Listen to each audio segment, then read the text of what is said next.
19h05 sur RTCI, on en parle, deuxième et dernière partie. Le droit de réponse étant une particularité du droit de la presse qui proclame les principes de la liberté d'expression, d'opinion et d'édition. Et suite à l'émission à Pile et Face de la semaine dernière avec M. Abdelwaheb El-Hani, diffusé le jeudi à minuit, RTCI donne le droit de réponse à Mme Lamia Khalel, fille de Abdallah Khalel, qui estime que des propos erronés ont été diffusés lors de ce rendez-vous.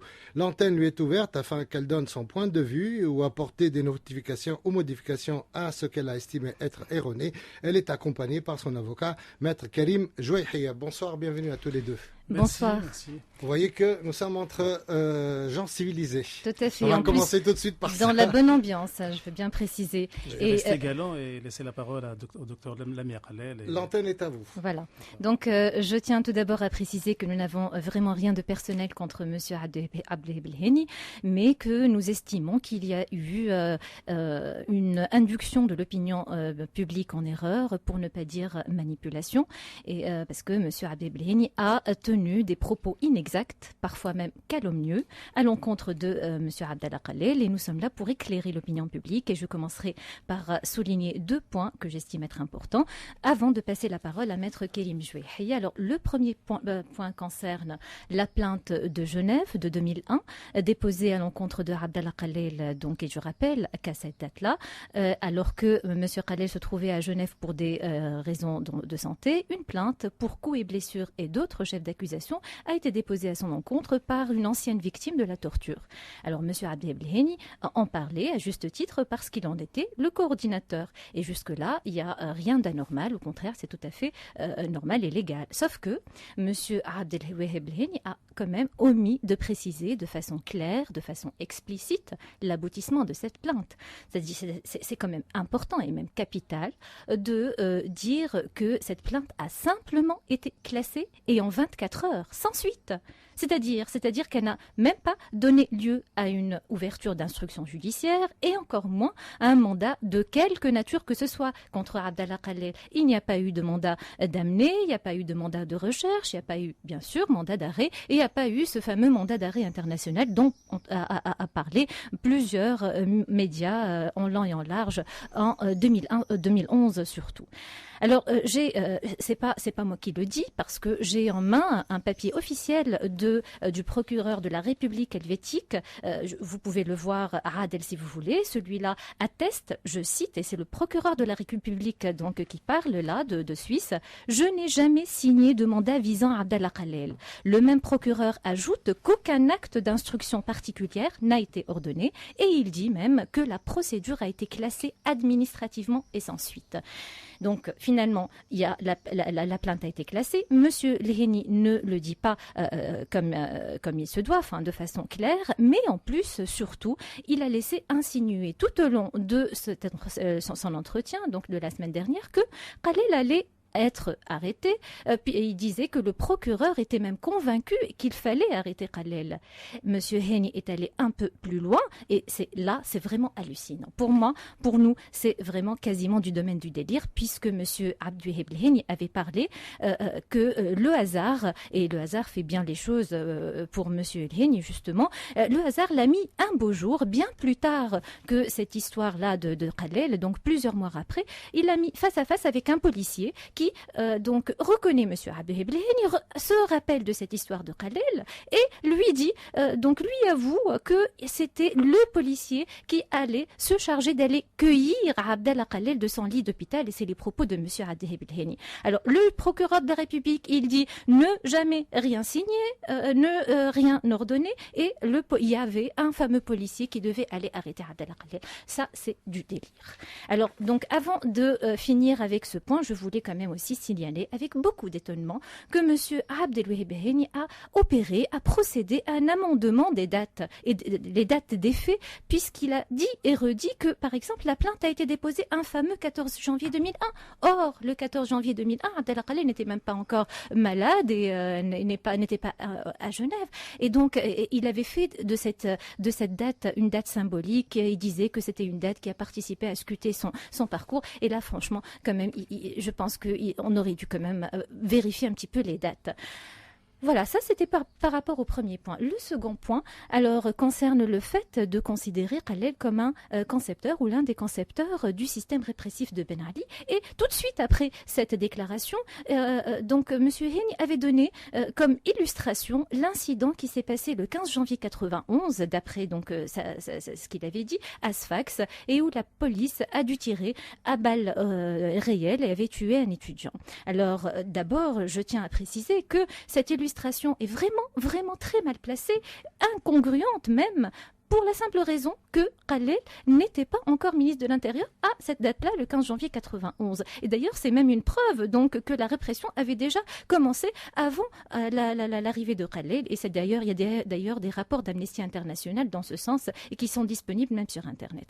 Alors, comme autre preuve justement que la répression a déjà été conçue et appliquée par Ben Ali avant l'arrivée de Khalel, c'est aussi une déclaration qui a été émise dans l'émission même, donc qui avait attesté qui avait déclaré que Abdouheb El-Henni avait quitté la Tunisie en pleine campagne de répression. Or, si on revient aux dates exactes, et là c'est les dates exactes, donc M. Abdouheb El-Henni avait quitté la Tunisie avant que M. Khalel ne soit désigné au ministère de l'Intérieur ou nommé au ministère de l'Intérieur. Cela veut dire que M. Henni, finalement, a avoué que la répression, qu'on était déjà en pleine période de répression avant l'arrivée de Abdallah Khalel, et bien entendu, ça a été dit d'ailleurs dans l'émission, la répression a continué des années, malheureusement des décennies. Donc c'était au-delà de Khalel et finalement à se demander si c'était pas vraiment une affaire de ministre et si le ministre n'avait pas plutôt un rôle politique. Alors, avant de donner la parole à Maître Jouahi, je voulais aussi exprimer mon étonnement, mon regret, ma déception aussi qu'il y ait des déclarations qui utilisent le terme de vengeance. Surtout, ça a été utilisé au moins 2 à 3 fois pour être exact, de la part d'un militant des droits de l'homme. Enfin, je souhaiterais qu'on arrête un petit peu avec cet acharnement qui cible une personne en particulier, avec quand même une manipulation de l'opinion publique qui n'est pas vraiment innocente, qui n'est pas qui a des fins plutôt électorales et politiques. Voilà, Maître Jouahi va certainement nous donner plus de précisions. Merci, Dr Lamia. Je remercie d'abord Siad de nous avoir accordé ce droit de réponse. C'est votre droit.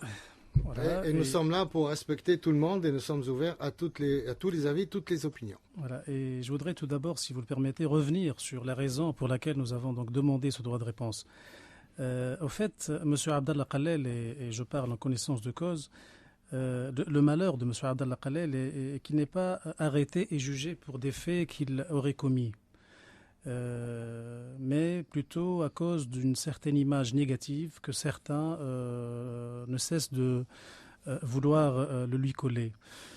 C'est pourquoi nous réfutons catégoriquement les propos que je qualifie d'inappropriés et complètement erronés qui ont été donc tenus par M. Abdouheb El-Henni lors de son dernier passage sur votre radio. Il faut signaler que ces propos ne sont pas isolés. Monsieur Khalel a fait l'objet, dès les premiers jours qui ont suivi le 14 janvier 2011, d'une conspiration politique presque machiavélique, une campagne médiatique acharnée, bien orchestrée, a été donc menée contre sa personne, ce qui a contribué à ternir malheureusement son image auprès des Tunisiens, image qui, il faut avouer, n'a pas été toujours positive, notamment en rapport avec ce fameux épisode de Genève que Dr Lamia Khalel vient de montrer preuve à l'appui, le caractère imaginaire et grotesque. Si vous voulez, en parlant de conspiration, et pour éclairer un petit peu l'opinion publique, je vais citer seulement 2 faits. Alors d'une part, je dois rappeler que M. Abdallah Khalel a été arrêté au mois de mars 2011 sous les instructions du ministre de l'Intérieur en personne, alors qu'une instruction judiciaire était ouverte et qu'un juge d'instruction était en charge du dossier, c'est-à-dire en violation du code de procédure pénale.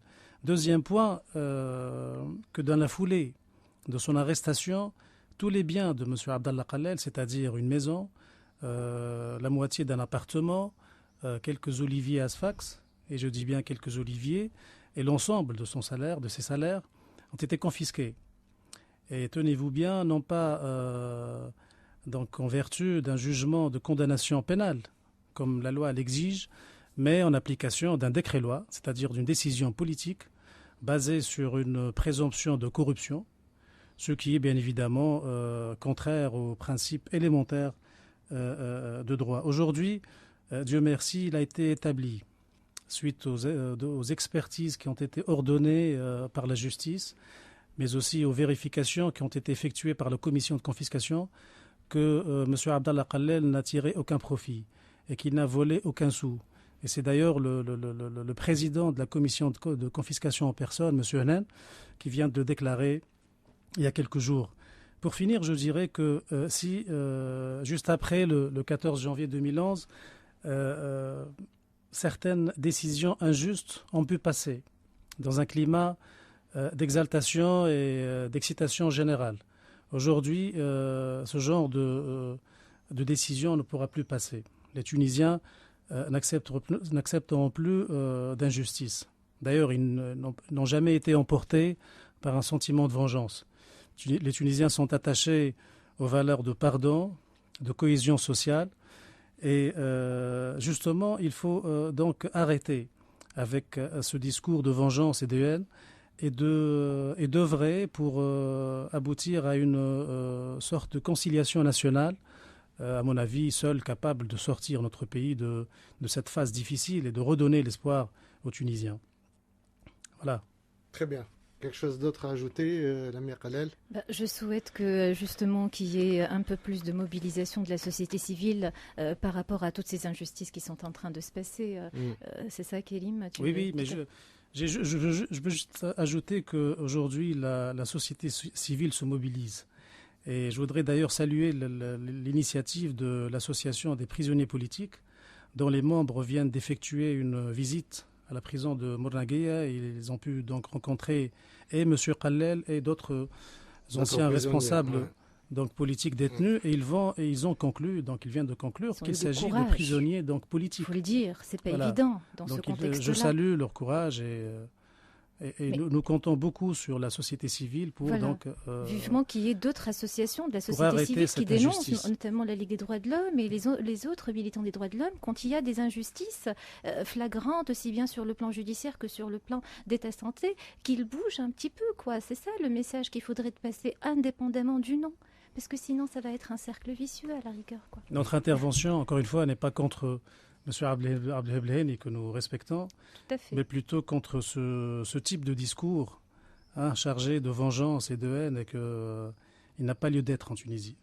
Qu'il faudrait dépasser surtout. Voilà. Merci Lamia Khalel, merci Maître Karim Jouaïhia. Et puis l'antenne est ouverte à tous ceux qui veulent apporter des précisions sur quelques événements, quelques faits ou quelque chose qui a été dit ici sur RTCI. En tout cas, nous sommes ouverts pour cela. Et je sais qu'ailleurs, vous n'avez pas eu le droit de réponse. Tout à fait. On ne va pas citer, comme ça on ne va pas demander encore le droit de réponse. Ça va changer, je suis sûre que ça va changer. Non. On peut comprendre. Mais on a bien envie que les plateaux s'ouvrent à tout le monde, comme a fait RTCI avec courage. Et d'ailleurs, s'il y a quelqu'un qui va appeler, on va répondre aussi. C'est ça la règle du jeu. Et après tout, on a des documents. Merci à tous les deux, bon courage. Merci à vous. Merci.